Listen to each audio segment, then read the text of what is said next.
Like all asset classes, property development is good for some financial goals, but not so good for others. There are a few things you need to know about our investments before you can determine if it's suitable for you. Property development is an excellent way to generate wealth, but it's far beyond the scope of most individual investors. But by pooling investor capital in a mutual funding structure, Lion provides investors the opportunity to get involved in a project without having to personally manage it. But is investing in a property development something that you should consider? All investors are looking for a high return, and real estate development does not disappoint in this department. We often achieve returns above 35% for our investors. But since a project may take anywhere from 2 to 4 years to complete, you should only consider it if you're happy to invest in something with a longer time horizon. If you're looking to day trade or ride out a bull market, real estate just isn't the asset class for you, because pulling your money out at short notice isn't possible. Investing in a development may also be of interest if you want exposure to real estate assets but don't want to take on the hassle of buying and managing an investment property.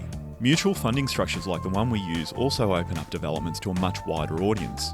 You don't need to be an expert in property development to invest, because we take care of it for you. Some of our clients are professional investors, fund managers and the like, but we also have plumbers, farmers, artists, lawyers, surgeons, business owners, people who have done well for themselves. For more information about property development and how to invest in it, click the link in the description.